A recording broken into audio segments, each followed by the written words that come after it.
Pemirsa, Menteri Kesehatan Republik Indonesia Budi Gunadi Sadikin menegaskan peran strategis Rumah Sakit Jantung dan Pembuluh Darah sebagai pusat penggerak penguatan tata laksana dan layanan kardiovaskular nasional. Menkes saat ini tengah menyoroti tingginya beban penyakit jantung yang masih menjadi penyebab kematian nomor 1 secara global termasuk di Indonesia.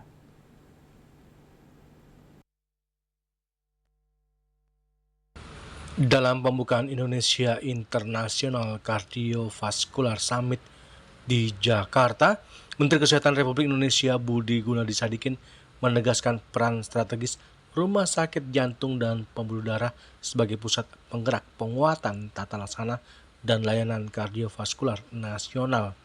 Menkes saat ini tengah menyoroti tingginya beban penyakit jantung yang masih menjadi penyebab kematian nomor 1 secara global termasuk di Indonesia.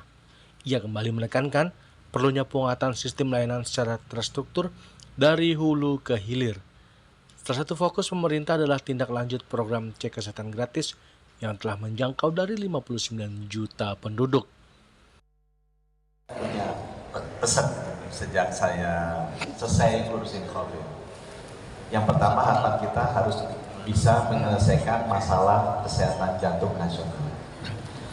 Karena secara nasional data yang tercatat itu 250,000 death every year, 250.000.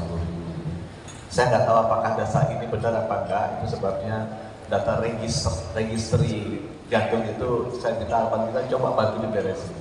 Indonesia very poor in data registry.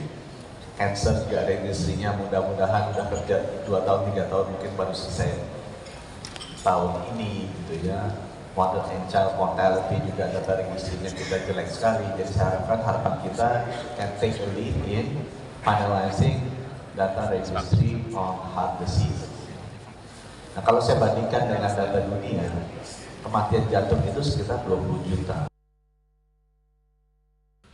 Menkes meminta Rumah Sakit Jantung Pembuluh Darah Harapan Kita mengawal tindak lanjut program cek kesehatan gratis, menyusun standar tata laksana nasional untuk penyakit kardiovaskular, serta mempercepat operasional 119 yang tersebar di berbagai daerah. Dari Jakarta, Julius Suarta dan Ketut Sumadiasa melaporkan.